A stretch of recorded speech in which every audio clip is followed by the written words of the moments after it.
এবার দাদাবাবুদের মাথায় হাত। মেঘালয়ের 4টি গ্রাম বাংলাদেশের সাথে যোগ দিতেছে। 7 সিস্টেম বাংলাদেশের সাথে যোগ হয়ে যাবে। বিস্তারিত দেখতে থাকুন এবং সর্বোচ্চ শেয়ার করুন।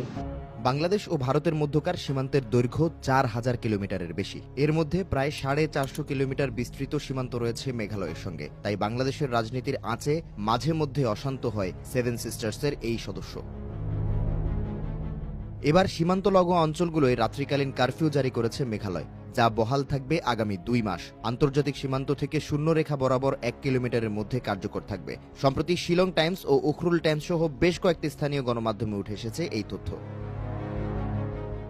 প্রতিবেদনে উল্লেখ করা হয়, ভারত বাংলাদেশ বিদ্যমান উত্তেজনাকর পরিস্থিতির কারণে ভারতীয় নাগরিক সুরক্ষা সহিংসতার 163 ধারার অধীনে এ পদক্ষেপ নেওয়া হয়েছে। আদেশ জারি করেছেন পূর্ব খাসিয়া পাহাড়ের জেলা ম্যাজিস্ট্রেট। এই কারফিউ জারির মূল লক্ষ্য হল বাংলাদেশে প্রবেশ বা অবৈধভাবে ভারতে অনুপ্রবেশের চেষ্টাকারী ব্যক্তিদের চলাচল নিয়ন্ত্রণ করা।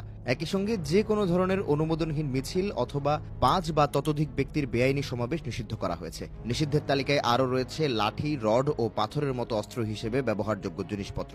বর্তমানে মেঘালয় সীমান্তের 30% এলাকায় কাঁটাতার নেই।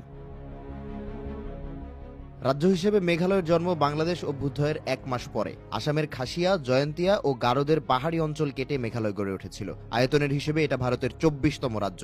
তবে 54 বছরেও কাটেনি বাঙালি অবাঙালিদের মধ্যকার দ্বন্দ্ব। 2019 সালে বিতর্কিত সংশোধিত নাগরিকত্ব আইন সিএএ কার্যকরের পর থেকে পরিস্থিতি আরও ঘোলাটে হয়েছে।